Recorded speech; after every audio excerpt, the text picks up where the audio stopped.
Evidentemente, si algo sabemos es que estos son tiempos de iglesia y al tener tiempos de iglesia, como en todo, la calidad de lo que vamos a alcanzar en la iglesia es lo mismo que vamos a alcanzar cuando estamos en tiempo de escuela. Si estamos en una buena escuela, vamos a tener buena educación. Si tenemos una buena amistad, vamos a tener un excelente vínculo y excelentes resultados. Si tenemos un buen matrimonio, vamos a ser felices en pareja. Si tenemos una buena iglesia, entonces vamos a alcanzar los objetivos y los beneficios que nos da una buena iglesia. ¿Pero qué es una buena iglesia? Aquella que tiene bonitas paredes, aquella que tiene muchas actividades, que tiene un grupo de alabanza que suena fenomenal y que graba discos. Pareciera que sí, pero hoy queremos plantear a través de este tema qué es lo que hace una buena iglesia. El tema de hoy se titula Una buena iglesia se centra en la salvación.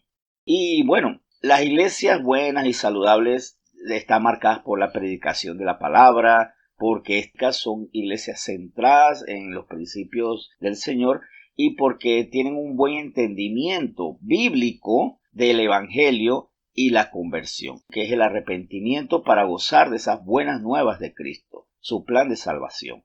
Por lo contrario, una iglesia que no sería buena, que no sería sana o que le podría considerar una iglesia enferma, débil, carente, es aquella iglesia donde hay sermones pero que no nos llevan a la salvación que ofrece Cristo. Entonces se plantea ser buenos pero en base a principios morales, tienen que portarse bien, no se ve bien que ustedes hagan esto. No es una vida sana que ustedes todavía tengan ciertas inmoralidades, pecados y malas actitudes, pero de forma en que se me enseña esto porque no solo porque está bien, sino porque nosotros podemos sin ayuda de Dios y porque tenemos que hacerlo porque incluso a través de eso somos salvos, somos limpios y cada vez que dejo un pecadito atrás estoy ganando un escaloncito al cielo, como si ese acceso al cielo no fuera por medio de Cristo Salvador, que comienza por perdonarnos y nos lleva al arrepentimiento.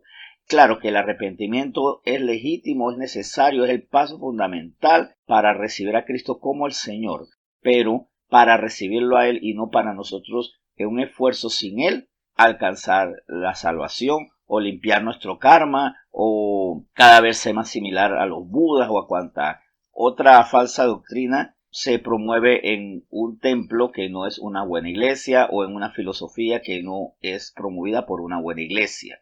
Hoy quiero que, examinando este tema y centrándonos en que una buena iglesia se centra en la salvación, busquemos 1 de Pedro capítulo 1. Allí vamos a estar. Después saltamos a uno que otro libro, pero vamos a estar muy centrados en 1 de Pedro 1.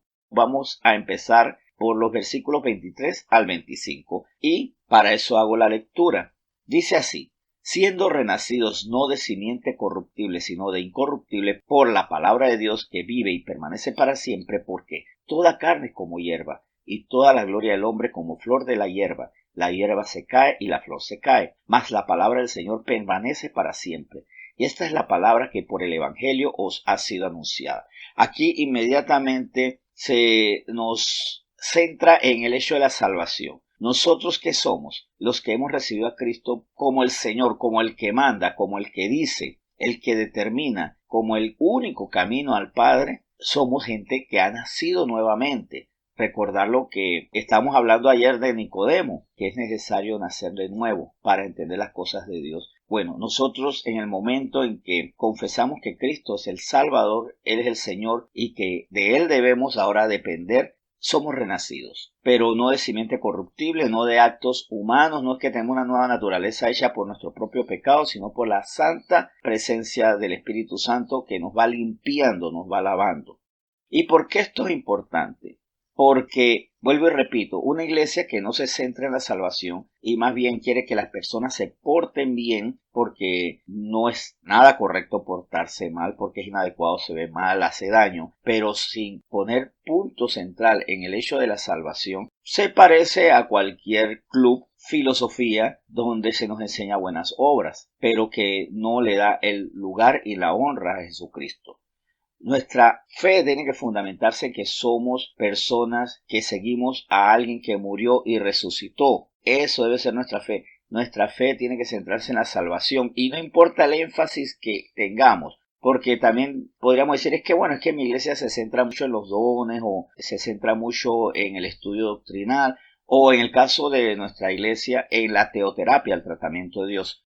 Es que una cosa no exime a otra, el énfasis o la orientación de la iglesia en cuanto a estrategia, en cuanto a puntos bíblicos, no quita el centro de que es la salvación en Cristo, la que nos hace a nosotros iglesia. Es más, vamos a hablar en ese sentido de la teoterapia.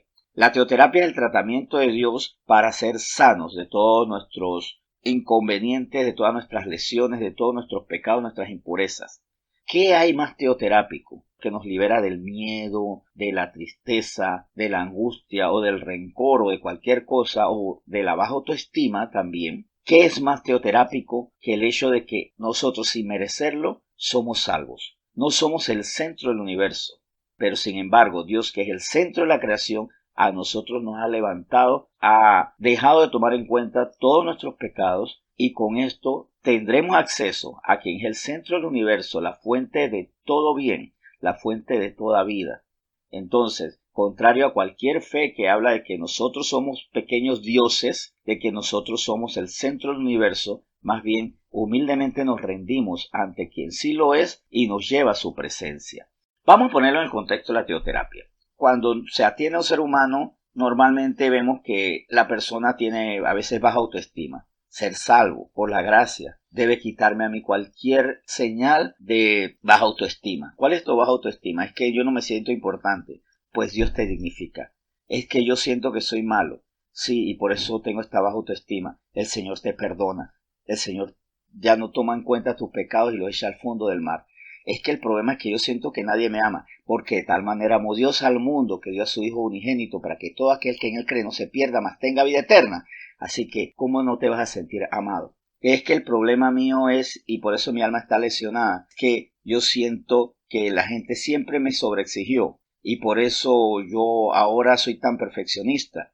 Bueno, ya no te sientas sobreexigido, no te sientas excesivamente observado y que solo por tus obras entonces tú vas a alcanzar el aprecio de las personas, porque por tus malas obras del Señor no decidió tomar en cuenta las tuyas y más bien decidió perdonarte. O sea, el Señor sabía todas tus fallas, las fallas de todos nosotros, y sin embargo decidió perdonarnos para poder llegar a Él. Solamente dice arrepiéntete. Otra lesión que puede haber en mi alma es que yo me siento muy solo, siento que no tengo con quién estar.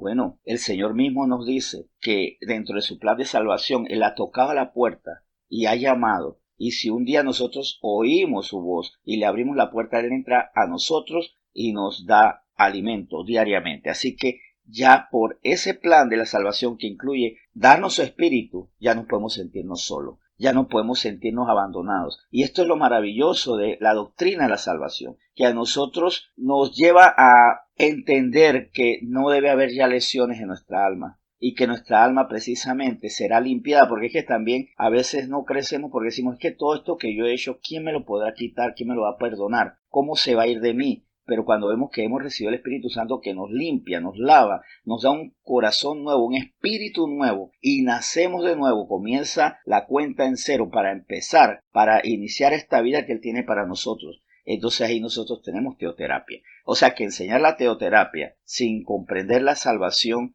es como quitar la gripe con placebos, con estas pastillitas que parecen medicinales pero no tienen nada.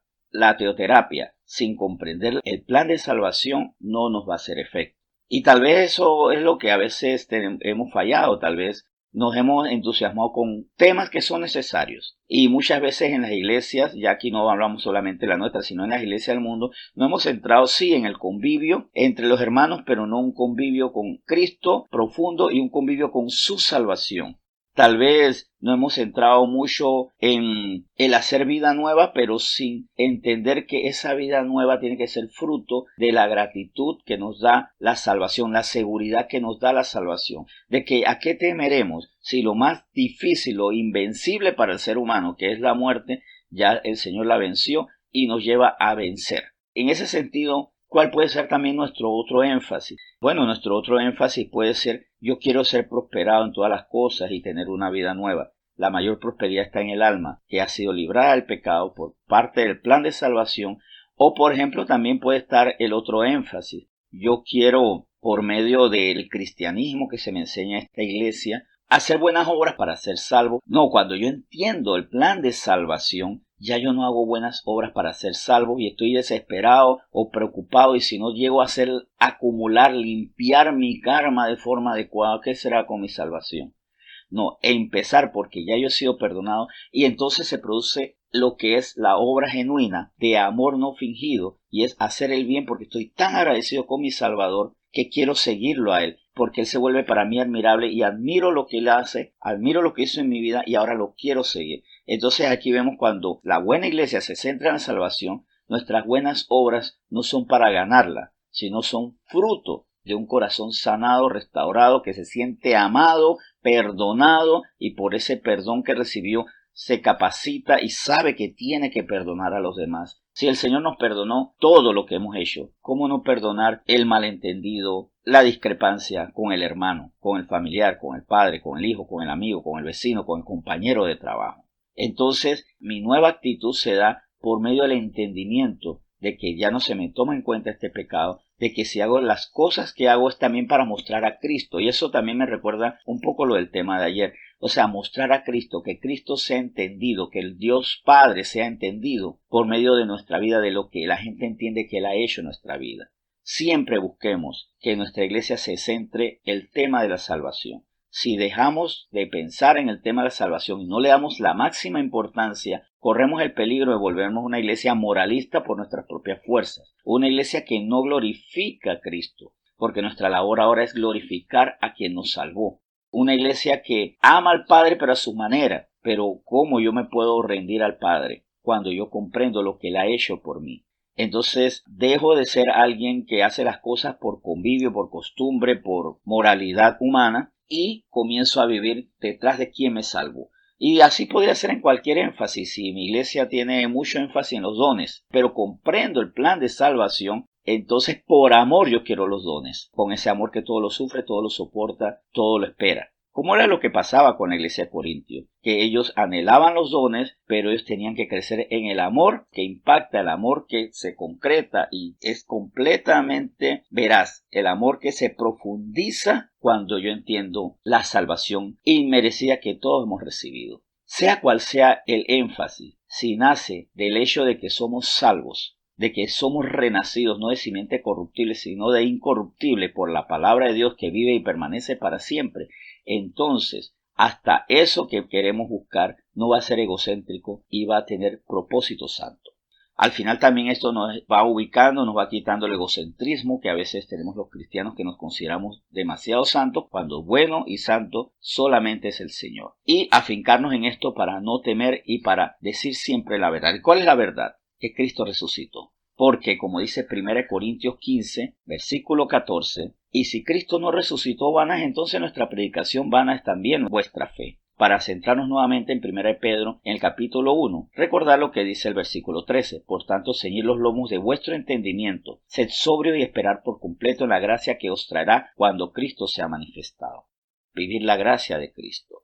Y ya que estamos ahí, vamos a recordar que al final de cuentas, tal como nos dice 1 Pedro 1:9, obteniendo el fin de vuestra fe, que es la salvación de vuestras almas, para que entonces, como dice los versículos 10 y 11, los profetas que profetizaron de la gracia destinada a vosotros, inquirieron y diligentemente indagaron acerca de esta salvación, escudriñando qué persona y qué tiempo indicaba el Espíritu de Cristo que estaba en ellos, el cual anunciaba de antemano los sufrimientos de Cristo y las glorias que vendrían tras ellos. En resumen, aquí vemos por qué se enfatiza tanto en profetizar, hablar, enseñar la gracia inmerecida. ¿Por qué hablar de que somos renacidos? ¿Por qué tanto énfasis incluso a través de eventos como el Navidad en Familia, donde no se habla solamente del bebé que nació, sino del que se hizo adulto y murió para salvación de todos nosotros, para que entonces nuestra iglesia siga siendo sana, siga siendo una buena iglesia? Y hasta en ese sentido, vuelvo y repito, parece como cruel, ¿no? Celebrar el nacimiento de un bebé sabiendo que va a morir en la cruz. Pero esto es necesario porque a veces hasta nos llevamos por las emociones y celebramos al niñito Dios que nació, pero no en el Jesús que creció y murió para nuestra salvación. Centrémonos siempre en que somos renacidos, no porque lo merecemos. no porque somos el centro del universo, sino porque aquel que siendo centro del universo nos eleva a su condición por medio de creer en él mismo, en nuestro Salvador Jesucristo. Y vamos a orar dándole gracias a él. Señor, muchas gracias porque hoy tú nos recuerdas que tenemos que centrarnos en la salvación, que la buena iglesia se centra en el hecho de que pecadores, impuros, con poca dignidad, somos dignificados, limpiados, purificados por medio de nuestro Salvador. Entonces, para que las buenas obras para los que hemos sido predestinados se hagan con amor puro y fe sin mácula, sin imperfecciones, con una gratitud que nos motiva a exaltar a quien nos salvó. Una iglesia que siempre recuerda que está formada por personas salvadas no por sus méritos, sino por la gracia de Cristo, por su sacrificio muy doloroso. Es una iglesia buena, es una iglesia que nos lleva a la verdad, es una iglesia que no se parece a muchas corrientes filosóficas que solo nos hablan de pórtate bien porque eso está bien, pórtate bien para que limpies tu karma, pórtate bien para que tengas escaloncitos al cielo.